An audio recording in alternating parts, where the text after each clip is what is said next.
ओम नमस्ते यतिराजाय विवेकानंद सूरये सच्चित सुख स्वरूपाय स्वामिने तापहारिणे।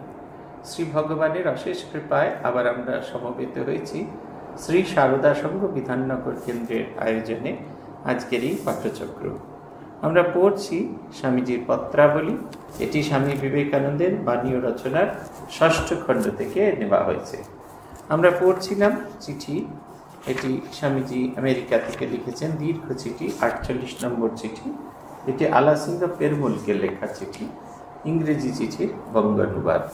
আমরা যেখানে শেষ করেছিলাম সেটা বোধহয় আজকের দিনের জন্য ভীষণ প্রয়োজনীয়।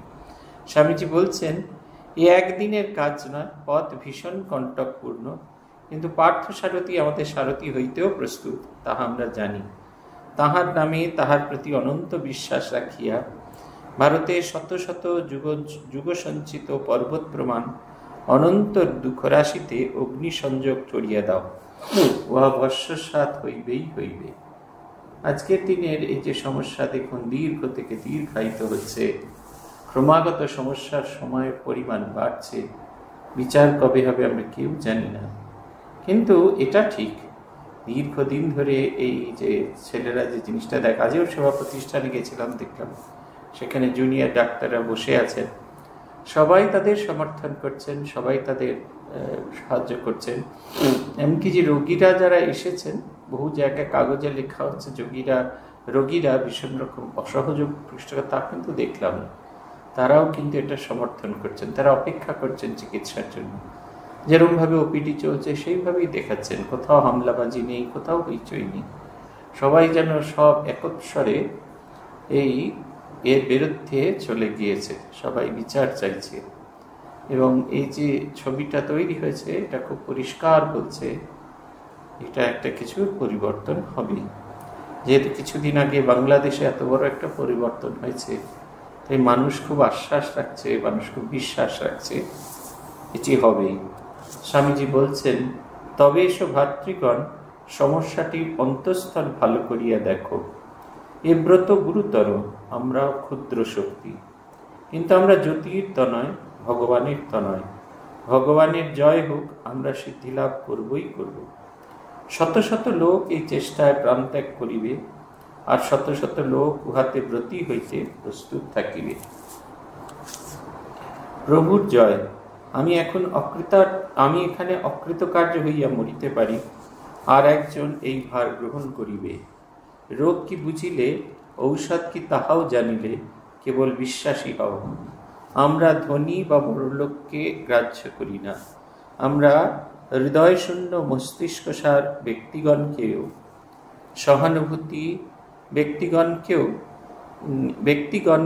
ও তাদের নিস্তেজ সংবাদপত্রের প্রবন্ধ সমূহকে গ্রাহ্য করি না। বিশ্বাস বিশ্বাস, সহানুভূতি অগ্নিময় বিশ্বাস, অগ্নিময় সহানুভূতি। জয় প্রভু, তুচ্ছ জীবন, তুচ্ছ মরণ, তুচ্ছ ক্ষুধা, তুচ্ছ তৃষ্ণা। জয় প্রভু, অগ্রসর হও। প্রভু আমাদের নেতা, পশ্চাতে চাহিও না। কে পড়িল দেখিতে যাইও না, এগিয়ে যাও সম্মুখে সম্মুখে। এইরূপে আমরা অগ্রগামী হইব, একজন পড়িবে, আরেকজন তাহার স্থান অধিকার করিবে। এটা আমরা চোখের সামনে দেখতে পাচ্ছি এই ঘটনা। আমার মনে আছে, স্কুলে আমার সঙ্গে একটি ছেলে পড়তো, শরদিন্দু মজুমদার। তার বাবা স্বাধীনতা সংগ্রামী ছিলেন। চোখের সামনে স্বাধীনতা সংগ্রামী আমার দেখা, খুব কাছ থেকে দেখা সেই মানুষ। উনি বলছেন, তখন দেশে স্বাধীনতার আন্দোলন এত তীব্রভাবে চলছিল। ওনারা তখন স্কুল ছাত্র, স্কুলে 6-7-এ পড়েন, সেই সময়কার ছাত্র। আমাদের ভেতরেও আগুন জ্বলছিল, কে কিভাবে করবে সেটা বুঝতে পারছেন না। মালদাতে থাকতেন ওরা, ওই স্বাধীনতা সংগ্রামী দলেদের সাথে তারা যোগাযোগ করলেন। কতটুকু ছেলে তাদের কি কাজ দেবে এটা বুঝতে না পেরে তাদের প্রথম দিকে ফিরিয়ে দেওয়া হয়েছিল। তারপরে যখন ছেলের দল আবার করে তাদের সঙ্গে যোগাযোগ করলো, তখন তাদের একটা অদ্ভুত কাজ দেওয়া হলো। সেটা হচ্ছে খবর এক জায়গা থেকে আরেক জায়গায় পৌঁছে দেওয়া। একটা খবর বলে দেওয়া হতো, সেই খবরটা মনে রাখতে হতো। সারা রাস্তা জঙ্গলের পথ, সারা রাত জঙ্গলের পথ ছুটে ভোর হবার আগে সেই খবর ডেরায় পৌঁছে দেওয়া হতো। এইটি অল্প বয়সী ছেলেদের কাজ ছিল। এইরকম একদিন এরকম ছুটে যাচ্ছেন পথে, আর পুলিশে তাকে তাড়া করেছেন। অনেক কাণ্ড করে পুলিশের হাত থেকে বাঁচতে বাঁচতে সম্মুখে তার পিসির বাড়ি পড়েছিল। পিসির বাড়িতে গিয়েই পিসি কিন্তু না, ভাইপোকে দেখা মাত্র বুঝতে পেরেছেন। তাড়াতাড়ি, গরমের দিন, তাড়াতাড়ি ওই লফট আছে সেখান থেকে কম্বল নামিয়ে ভাইপোকে ভালো করে মুড়ে দিয়েছে। পুলিশ যথারীতি বাড়িতে এসে হাজির। তিনি বলছেন, পুলিশ বলছেন, তোমার ভাইপো ওই ছুটতে ছুটতে এসেছিল, ওর হয়েছে। বলছে, আমার ভাইপো 7 দিন ধরে ম্যালেরিয়া হয়েছে, এই ভেদ গরমে না হলে কম্বল চাপিয়ে রেখে দিই। বুঝে দেখুন, একজন সম্পূর্ণ অশিক্ষিত, এই বাইরের পৃথিবী সম্পর্কে একেবারে অজ্ঞাত, তাকে বলতেও হয়নি, ভাইপোকে বলতেও হয়নি আমি স্বাধীনতা সংগ্রামী, সহায়ক, আমাকে সাহায্য করো। গোটা দেশ তখন কিভাবে কিভাবে সাহায্য করবে সেইটার জন্য সেই অশিক্ষিত পিসি তার ভাইপোকে একেবারে সেই ঢাকা দিয়ে রেখেছেন। তাড়াতাড়ি করে পুলিশ অফিসার যখন এসেছেন, এই ঘাম ঝরছে তো, দেখে বলছে, দেখো এই আমার ভাইপোর ম্যালেরি এইমাত্র ছেড়ে গেল, দেখছো কিরকম ঘাম ঝরছে। পুলিশ তার গায়ে হাত দিয়ে দেখছেন, তার গা ভর্তি ইয়ে, আর সেই বুকে তো হাঁপড়ের মতো হচ্ছে। বলছে, যদি এতই ঘাম হয় তার বুকটা এরকম হচ্ছে কেন? বলছে, জানো না জ্বর হলে কি কষ্ট হয়? তোমরা আর কি বুঝবে, তোমরা তো শুধুমাত্র বিপ্লবী বিপ্লবী খুঁজে বেড়াচ্ছ। তারপরে পুলিশ চলে গেলেন। তিনি বলছেন, আমার পিসিকে কখনো বলতে হলো না যে তুমি আমায় সাহায্য করো। উনি এই গল্পগুলো আমাদের বলতেন আর বলতেন। তখনকার মানুষের ভেতরে একটা সামগ্রিকভাবে দেশের এই যে পরিবর্তন, এইটা আনার জন্য একটা মানসিকতা তৈরি হয়ে গেছিল। শুধু তাই নয়, প্রত্যেকে কি করে দেশকে স্বাধীন করবেন সেই ব্রতে লেগে যেতেন। অমলানন্দজি মহারাজ 3 বছর চাকরি করেছিলেন, তার মধ্যে 11 বার তিনি ট্রান্সফার হয়েছিলেন। প্রতিবার ট্রান্সফারের সময় একটাই অভিযোগ তার বিরুদ্ধে থাকতো, ইনি এই স্বাধীনতার কথা বলে থাকেন, কিন্তু কোথায় বলে থাকেন এটা কিন্তু কোনো প্রমাণ থাকতো না। পূজ্যপাদ অমলানন্দজিকে আমি একবার জিজ্ঞেস করেছিলাম, 11 বার ট্রান্সফার হলেন, একবারও পুলিশ ধরতে পারলো না, বলে পুলিশ মহা বোকা, ধরবে কেমন করে? মহারাজের পরবর্তীকালেও এই অভ্যাসটা ছিল, যার থেকে একটি গ্রন্থ বেরিয়েছিল মহাজীবন বাণী, এখন পাওয়া যায় কিনা জানি না, মহারাজের সময় পাওয়া যেত। সেই গ্রন্থটায় ঠাকুরের 10টি বাণী আছে, ঠাকুরের একটি সংক্ষিপ্ত জীবনী আছে, ঠাকুরের 10টি বাণী আছে, মায়ের সংক্ষিপ্ত জীবনী, মায়ের 10টি বাণী, এবং স্বামীজির ভুরি ভুরি বাণী, এবং প্রত্যেকটি বাণী এমন যে বাণীগুলো পড়লে আপনার গায়ের লোম খাড়া হয়ে যাবে, এই রকম বাণী। এইগুলো উনি নিজের পয়সা দিয়ে ছাপাতেন আর ছেলেদের মধ্যে বিতরণ করতেন। যখনই পুলিশ তাকে ধরতেন তখনই দেখতেন এই বাণী, এই ওপরে শ্রীরামকৃষ্ণ, এখনো পরবর্তীকালের ছবিটাও তাই ছিল, শ্রীরামকৃষ্ণের চেহারার একটা আউটলাইন ছিল মহাজীবন বাণী, এখন কিরকম হয়েছে আমি জানি না, খুব পাতলা চটি বই একটা।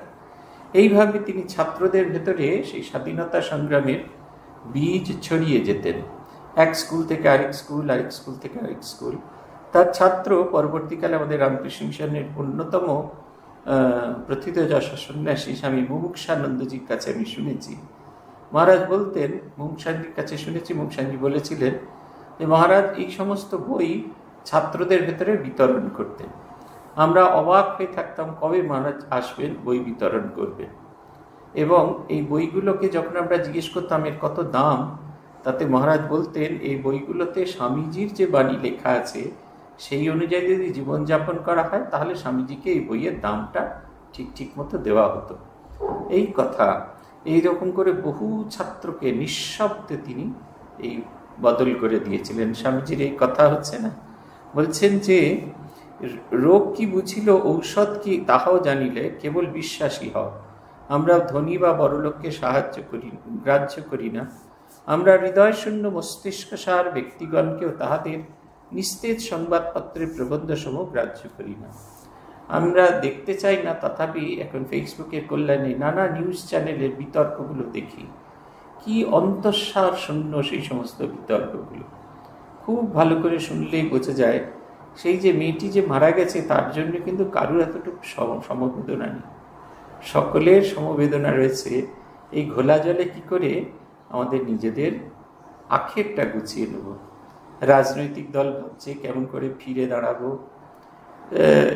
সব অভিনেতা অভিনেত্রী নন, বা কিছু অভিনেতা অভিনেত্রী শিল্পী তারা চেষ্টা করছেন এই সুযোগে কি করে বিদ্রোহী একটা ইমেজ তৈরি করব। কিন্তু কেউ সেই মেয়েটি যে মারা গেছে, অত যন্ত্রণা নিয়ে মারা গেছে, তার জন্য কিন্তু কারুর এতটুকু দুঃখ নেই, কারুর এতটুকু বেদনা নেই, কারুর এতটুকু সমবেদনা নেই। এই তার সহপাঠীরা যে লড়ে চলেছেন, এটা হচ্ছে ঠিক ঠিক আন্দোলন। বলছেন, জয় প্রভু, অগ্রসর হও, প্রভু আমাদের নেতা, পশ্চাতে চাহিও না, কে পড়িল দেখিতে যাইও না, এগিয়ে যাও সম্মুখে সম্মুখে, এইরূপ আমাদের অগ্রগামী হইবে, এইরূপেই আমরা অগ্রগামী হইব।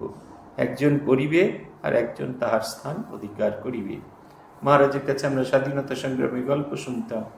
মহারাজ বলতেন, এই যে আন্দোলন হতো, যখন এরা ওই মিছিল বার করতেন, তখন পুলিশ ভীষণ মার মারতেন এবং সকলেই এগিয়ে থাকতেন। একজন মার খেয়ে যদি পড়ে গিয়ে থাকে, তো আরেকজন সেই পতাকাটা নিয়ে এগিয়ে যাওয়ার মতো সাহস দেখাতেন।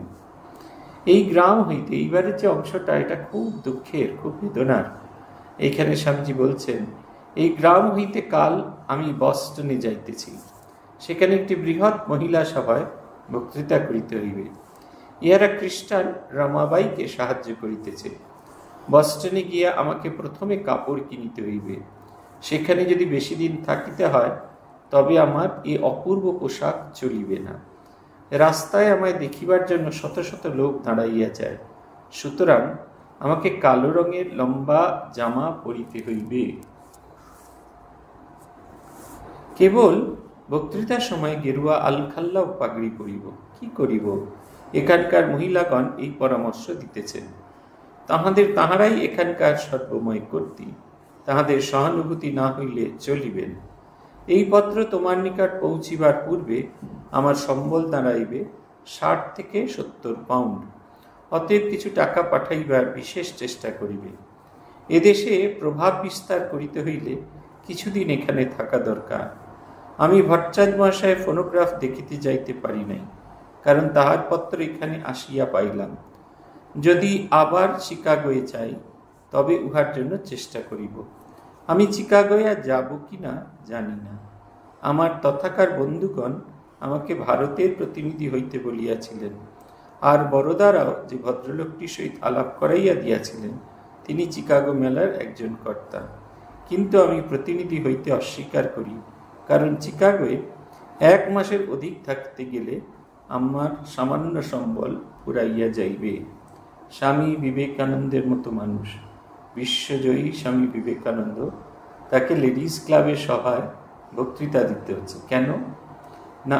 এই দেশে থাকতে গেলে, এই দেশে টিকে থাকতে গেলে তার অর্থের প্রয়োজন আছে। আমাদের ক্ষেত্রী রাজা খুব সুন্দর সিল্কের পোশাক তৈরি করে দিলেন। রাজাদের খেয়াল তো, ও দেশে যে প্রচণ্ড ঠান্ডা, এ সম্পর্কে তাদের এতটুকু সম্যক ধারণা নেই। অনেকে আমরা স্বামীজিকে সমালোচনা করে থাকি। একদিন বলেছিলাম, আপনাদের মনে আছে কিনা জানি না, একজন বলেছিলেন স্বামীজি কতগুলো 136টা কত রকমের রোগে আক্রান্ত হয়েছিলেন। তার মূল কথা হচ্ছে, এই রোগ আক্রান্ত হওয়ার মূল কারণ হচ্ছে তিনি মাছ মাংস খেতেন, আমিষ আহার করতেন। তিনি যদি নিরামিষ আহার করতেন এবং সাত্ত্বিক আহার করতেন, তাহলে তার এইসব রোগ হতো না, তিনি শতবর্ষ বাঁচতেন। আমি তাকে বলেছিলাম যে আপনার বন্ধুকে কে বলবেন যে আমাদের স্বামীজি শুধুমাত্র খাবার নিয়ে ব্যস্ত ছিলেন না, দেশোদ্ধারের কাজ করেছেন, দেশের মানুষের জন্য কাজ করেছেন, খেয়ে না খেয়ে, অনাহারে, অনিদ্রায়, এবং এই যে প্রচণ্ড ঠান্ডাকে উপেক্ষা করে মানুষের কল্যাণের কথা চিন্তা করেছেন। কতজন সাধক সেই কর্মটি করে থাকেন, আমরা ভারতবাসী ভুলে যাই স্বামী বিবেকানন্দ। দেখুন, এই চিঠিটা যদি পড়ি, যদিও এটা বাংলায় অনুবাদ, কিন্তু তথাপি স্বামীজির মনের সেই আকুতি প্রকাশিত হচ্ছে। তিনি তার শিষ্যদের কাছে অর্থ ভিক্ষা করছেন, বলছেন এদেশে থাকতে গেলে, এদেশে যদি প্রভাব বিস্তার করতে হয়, তাহলে অবশ্যই অর্থের প্রয়োজন আছে। মাত্র $70, যেটা যে কোনো সময় ফুরিয়ে যেতে পারে, মাত্র $70। শুধু খরচ বাঁচাতে তিনি চিকাগো থেকে বস্টনে এসেছেন, যাতে এখানে খরচ খরচা কম। কি ভীষণ রকমের কষ্ট, আমরা কল্পনাও করতে পারি না। আমাদের পুরনো দিনের যারা সাধু, এখন যারা প্রথিতযশা, তাদের কাছে শুনেছি চেতনানন্দজি বলতেন যে তখনকার দিনে এই মানুষকে ইমপ্রেস করা, মানুষকে বেদান্তের প্রতি নিয়ে আসা, এটা একটা ভীষণ কঠিন কাজ ছিল। আমরা দেখছিলাম স্বামী সিয়েটেলের ভাস্করানন্দজি মহারাজের একটা ভিডিও আমাদের দেখিয়েছিলেন। তিনি একটা রিট্রিট সেন্টার তৈরি করেছিলেন। প্রথমে দেখালেন রিট্রিট সেন্টারটা এখন কেমন, খুব সুন্দর দেখতে, পরপর পরপর কয়েকটি কাঠের বাড়ি, সিয়েটেল থেকে বেশ একটু দূরে জঙ্গলের ভেতরে, ভক্তদের থাকার জন্য নির্জন স্থান। সেখানে ভক্তরা এসে ওই যখন রিট্রিট হয় সেই সময় গিয়ে থাকেন, তারা গান ভজন, সাধন ভজন, কীর্তন করেন এবং যিনি মিনিস্টার ইনচার্জ তার বক্তৃতা শোনেন।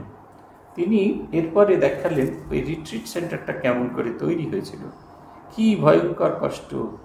গাছ, জঙ্গল থেকে গাছ কেটে নিয়ে এসে কাঁধে করে সেই গাছ 4-5 করে সে একটা বড় গাছ কেটে নিয়েছেন।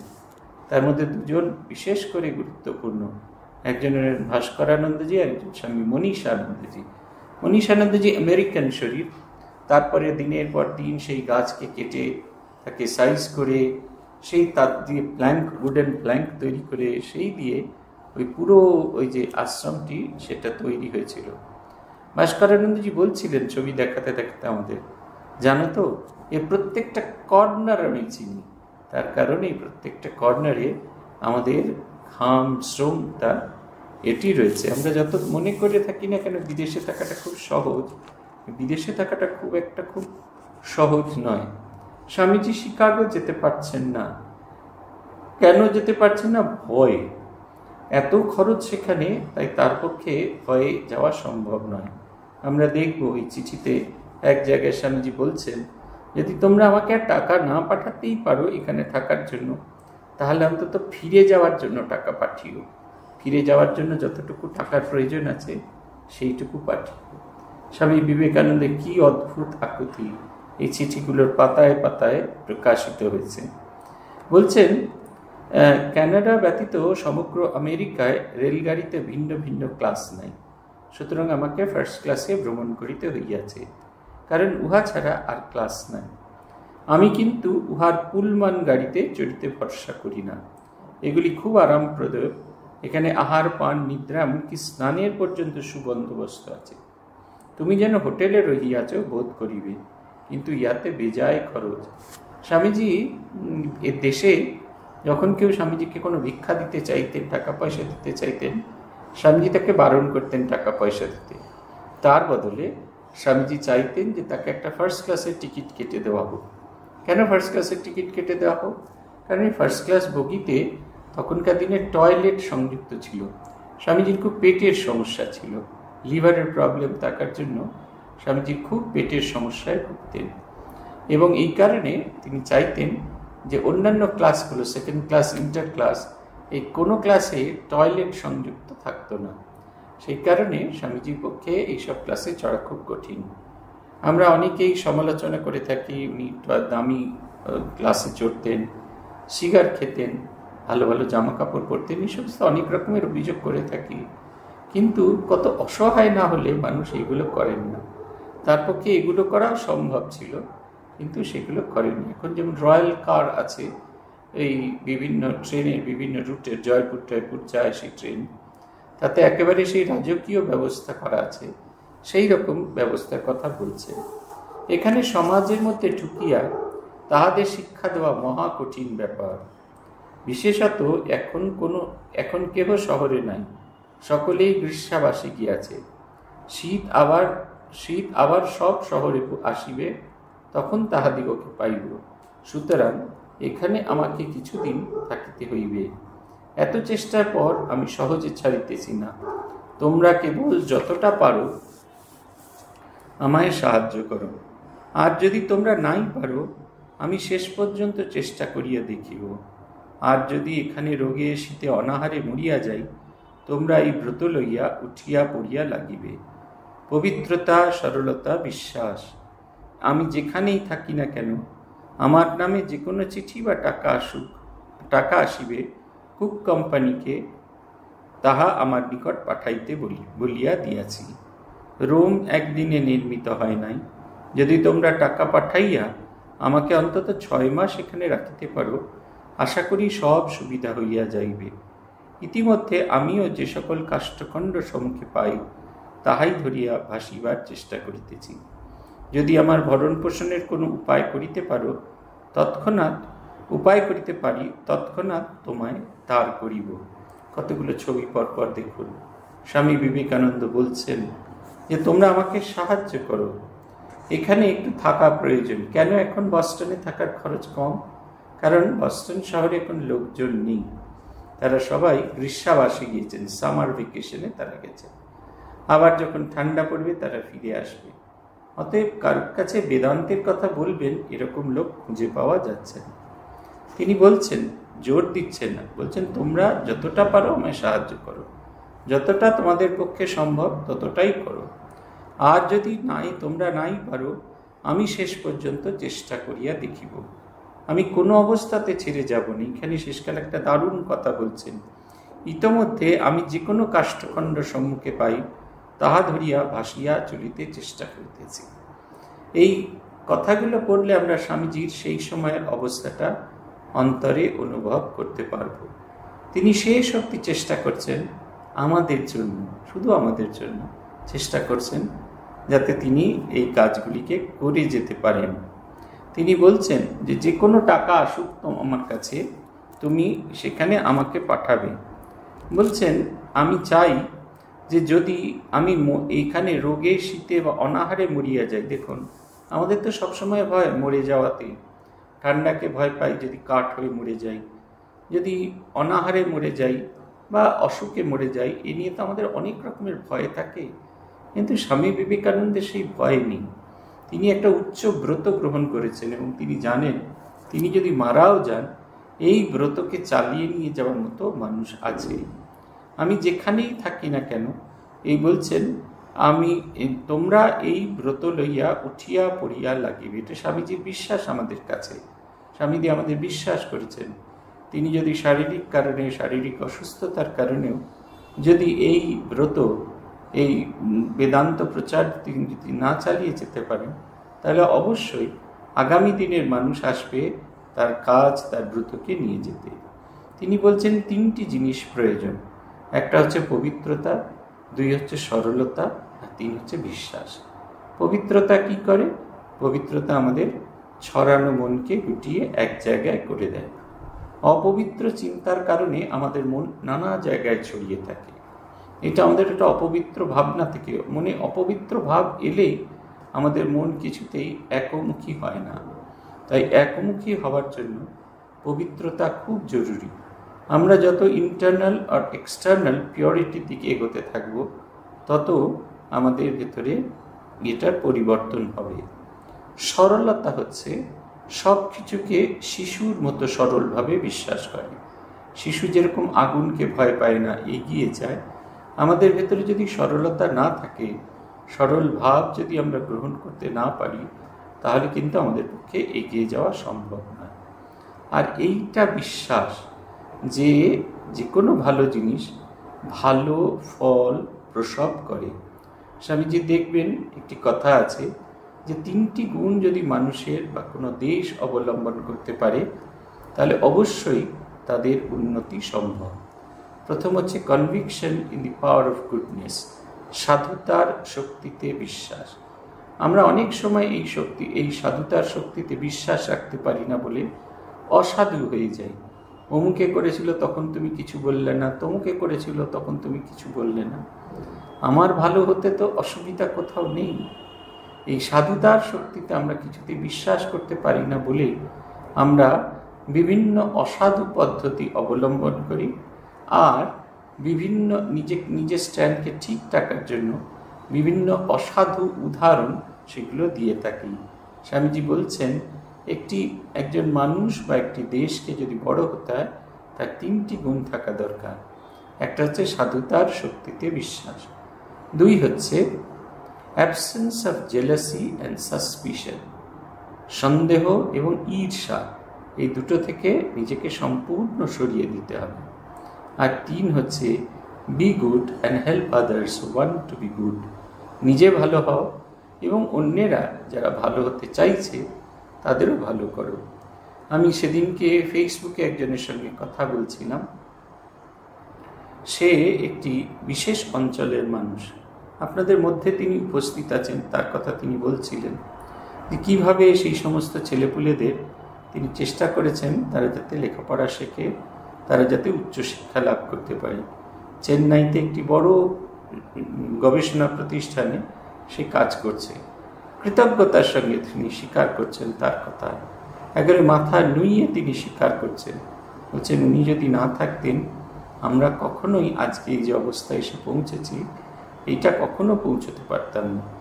পূজ্যপাদ সিদ্ধিদানন্দজি মহারাজ ছিলেন আমাদের ওখানে, আমার আগে পূজ্যপাদ সিদ্ধিদানন্দজি 2-3 জন আগে তিনি ওখানকার সম্পাদক ছিলেন। আপনারা যদি তাকে দেখে থাকেন দেখবেন মাত্র 4 ফুট 11 ইঞ্চি তার উচ্চতা ছিল, একবারে চিপচিপে কাঠির মাথায় আলুর দমের মতো রোগা ছিলেন, খানিকটা প্রভু মহারাজের মতো দেখতে, অস্থি চর্মসার তার শরীর। তিনি ওই শরীর নিয়ে এক দ্বীপ থেকে আরেক দ্বীপে, এই যখন সমুদ্র শান্ত থাকতো বসন্তকালে ঠাকুরের জন্মতিথির পরে, তিনি এক দ্বীপ থেকে আরেক দ্বীপে মানুষের জন্য, মানুষের কাজে বিভিন্ন দ্বীপে উৎসব করতে যেতেন। ঠাকুরের উৎসব কি? তার কাছে একটা কালো রঙের বাক্স থাকতো, সেই বাক্সের ভেতরে শ্রীরামকৃষ্ণদেবের অত্যন্ত পাতলা পাতলা ছোট ছোট অল্প দামের বই থাকতো। সেই বাক্সের ভেতরে আরেকটা জিনিস থাকতো, সেটা হচ্ছে একটা টেবিল, একটা ভাঁজ করা টেবিল। সেই ভাঁজ করা টেবিল পেতে একটি ছেলে তার সঙ্গে যেত, সে সেই বই নিয়ে ওখানে বই বিক্রি করত। আর সেই কালো বাক্সের ওপর একটা চাদর বিছিয়ে তার ওপর ঠাকুরমা স্বামীজির ছবি বসিয়ে গ্রামবাসীদের আনা ফুল বেলপাতা দিয়ে পুজো হতো। আর সব গ্রামবাসীর বাড়িতে বাড়িতে ভিক্ষা করে চাল ডাল জোগাড় করে খিচুড়ি রান্না হতো। গ্রামের মানুষরা তাদের মতো করে কেউ গাইতো, কেউ নাচতো, কেউ কিছু করত, আর তিনি দিনের শেষে ঠাকুরের কথা বলতেন। সেই অন্ধকার আলোহীন সেই সমুদ্রের ভেতরে এক দ্বীপ থেকে আরেক দ্বীপ তিনি যেতেন, সেই ডিঙি নৌকায় করে তিনি যেতেন। গিয়ে সে কাদাতে, যদি কোথাও গিয়ে পৌঁছচ্ছেন ভাটাতে, কাদাতে কাপড় খুলে গামছা পরে তিনি সেই কাদাতে নেমে তার মধ্যে করে সেই দ্বীপগুলো থেকে পৌঁছতেন। সেই কালো রঙের বাক্স আমাদের এখানে নেই, কিন্তু আমি কখনো তাকে, আমি সাগরদ্বীপে এসে এই কথাগুলো তার সম্পর্কে শুনলাম। আমি তার সঙ্গে 8 বছর খুব কাছ থেকে মিশেছি, কিন্তু কখনো কোনো দিন তার মুখ থেকে সাগরদ্বীপের গল্প বলতে শুনিনি।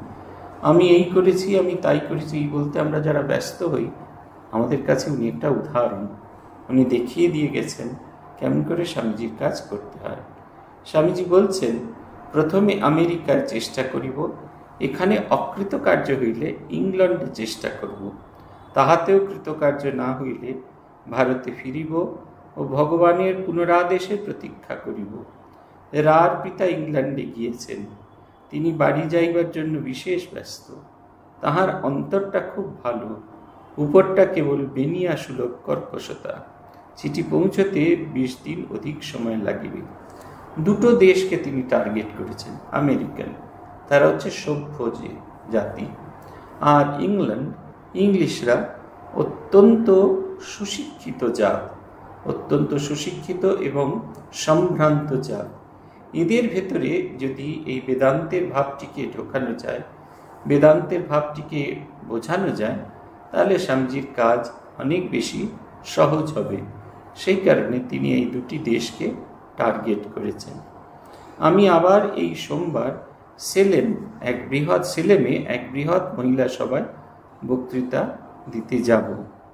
এই সেলেম, এটা ক্যালিফোর্নিয়ার কাছে, বস্টন থেকে একটু দূরে সেলেমে, সেইখানে আমেরিকাতেই আছে সেই সেলেম। আমাদের দেশেও তামিলনাড়ুতে আছে, আমরা উচ্চারণ করি সালেম, কিন্তু মূল উচ্চারণটা হচ্ছে সেলেম। আমি আবার এই সোমবার সেলেমে এক বৃহৎ মহিলা সভায় বক্তৃতা দিতে যাইতেছি। তাহাতে আরও অনেক সভা সমিতির সঙ্গে আমার পরিচয় হইবে। এই রূপে ক্রমশ পথ করিতে পারিব। কিন্তু এরূপ করিতে হইলে এই ভয়ানক মহার্ঘ দেশে অনেক দিন থাকিতে হয়। ভারতে টাকার দর চড়িয়া যাওয়ায় এখানে লোকের মনে মহা আশঙ্কার উদয় হয়েছে। অনেক মিল বন্ধ হইয়াছে। সুতরাং এখন সাহায্যের চেষ্টা বৃথা। আমি এখন আমাকে এখানে কিছুদিন এখন অপেক্ষা করতে হবে। এখন যেমন বাংলাদেশের অবস্থা হয়েছে, সব জায়গায় বাংলাদেশে যে সমস্ত উচ্চ পদে হিন্দুরা ছিলেন তাদেরকে প্রায় জোর করা হচ্ছে তারা যেন পদত্যাগপত্র দেন, এবং পদত্যাগপত্র দিয়ে তাদের কর্মহীন করে দেওয়া হচ্ছে। তাদের কোনো রোজগার, কোনো কিছু নেই। আমাদের কেন্দ্রগুলিও অর্থনৈতিকভাবে ভীষণভাবে ভুগছে, কারণ আমাদের কেন্দ্রগুলো তো খুব ধনী নয়।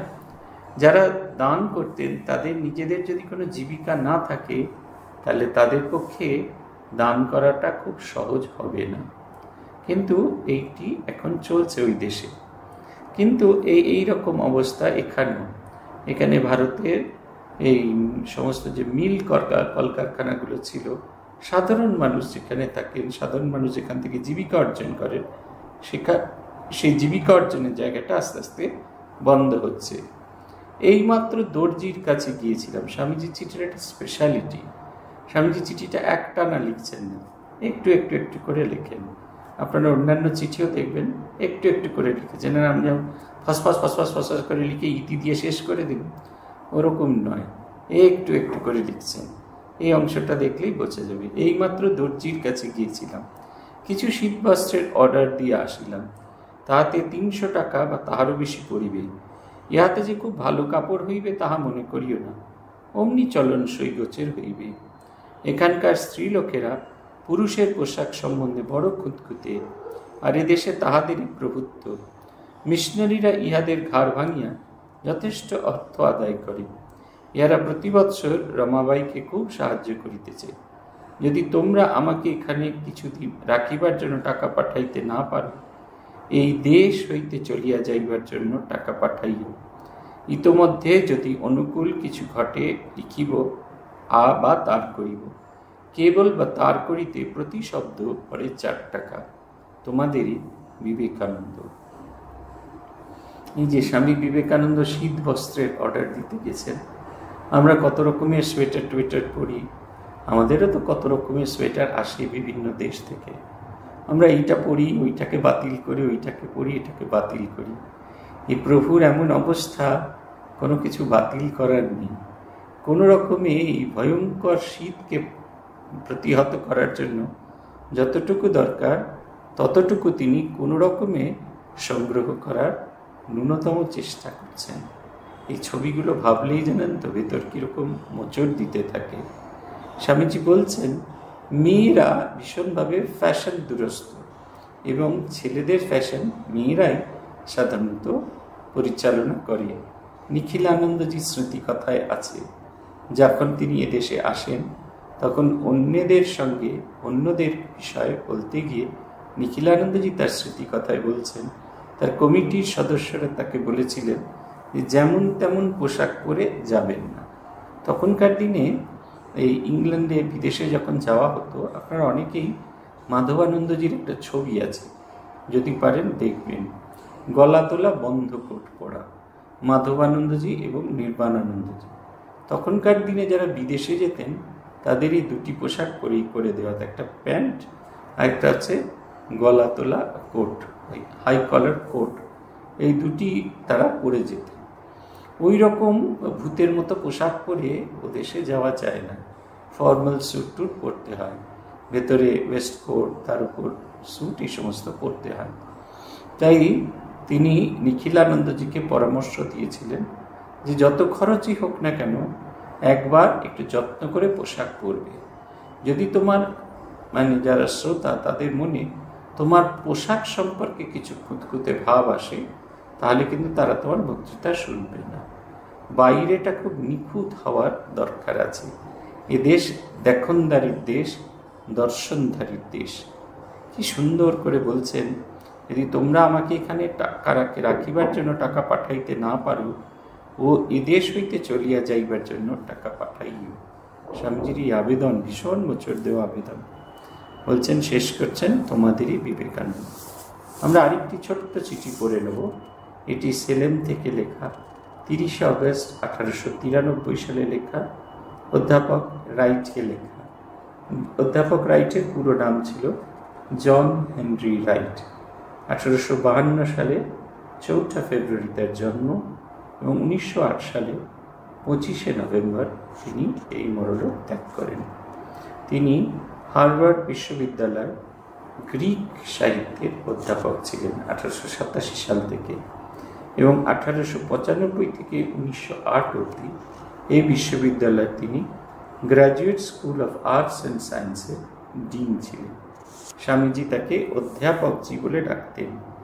এই চিকাগো ধর্ম মহাসভায় এই J.H. রাইট, বস্টনের এই J.H. রাইট তাকে পরিচয়পত্র দিয়েছিলেন। স্বামীজি তাই তাকে অধ্যাপকজি বলতেন। তিনি অধ্যাপনা করতেন, তাই তাকে অধ্যাপকজি বলতেন। ইংরেজিতে লেখা চিঠি, তার বঙ্গানুবাদ। বলছেন, আজ এখান থেকে আমি চলে যাচ্ছি। মনে হয় চিকাগো থেকে আপনি কিছু উত্তর পেয়েছেন। মিস্টার স্যানবর্নের কাছে পূর্ণ নির্দেশ সহ আমন্ত্রণ পেয়েছি। সুতরাং আমি সারাটোগায় যাচ্ছি। আপনার গৃহিণীকে আমার শ্রদ্ধা জানাবেন। অস্টিন ও অন্যান্য শিশুদের ভালোবাসা দেবেন। আপনি সত্যি মহাত্মা ও শ্রীমতী রাইট অতুলনীয়, এবং শ্রীমতী রাইট অতুলনীয়। এই অস্টিন সারাটোগায়, এটা হচ্ছে ক্যালিফোর্নিয়ার কাছে সারাটোগা। এটা এই ম্যাসাচুসেটসের উত্তর ভাগে এই জায়গাটি। বস্টন থেকে একটুখানি এগিয়ে যেতে হয়। সেইখানে সালেম থেকে তিনি সেইখানে যাচ্ছেন। সেইখানে তাকে আমন্ত্রণ জানিয়েছেন মিস্টার স্যানবর্ন। তার কাছে যাচ্ছেন এবং সেইখানে থেকে তিনি এইটি পরবর্তী অংশ, তিনি পরবর্তী ওই বিভিন্ন যে ধর্মসভা বা তাদের যে বিভিন্ন ক্লাব, সেখানে বক্তৃতা দেবেন। ভারী সুন্দর। দেখুন, শেষকালে স্বামীজির সম্বোধন এবং তার অনুবাদ যারা করেছেন সেগুলোও ভারী সুন্দর। স্বামী ব্রহ্মানন্দজিকে তিনি লিখছেন, অভিন্ন হৃদয়ে সুর। এইরকম সম্বোধন করতে আমরা কাউকে কখনো এর আগে কোনোদিন শুনিনি। তিনি হৃদয় দিয়ে যেটা বিশ্বাস করতেন, শব্দাকারে সেটি প্রকাশিত হতো। যে কারণে পরবর্তীকালে যারা তার চিঠির অনুবাদ করেছেন তারাও স্বামীজি সেই ভাবটি লিখেছিলেন। প্রীতিবদ্ধ বিবেকানন্দ, আপনার ভালোবাসার বন্ধনে আমি বদ্ধ হয়েছি, তাই তার কথা লিখছেন। আমরা যেইখানে থামব তার কারণ হচ্ছে এর পরের চিঠিটির সঙ্গে সংযুক্ত আছে স্বামীজির একটি দীর্ঘ কবিতা। সেটি যেহেতু পড়া যাবে না, তাই আজকে আমরা এইখানেই থামব। শ্রী ভগবানের কৃপা হলে আবার আগামী মাসের শেষ শুক্রবার আমরা আবার মিলিত হব এই পাঠচক্র নিয়ে। ওম নমঃ শ্রী यतिराजाय विवेकानंद सूरय सच्चित सुख स्वरूपाय स्वामिने तापहारिणे। ओम शांति, ओम शांति, ओम शांति। हरि ओम तत्सत्। श्री राम कृष्णार्पणमस्तु।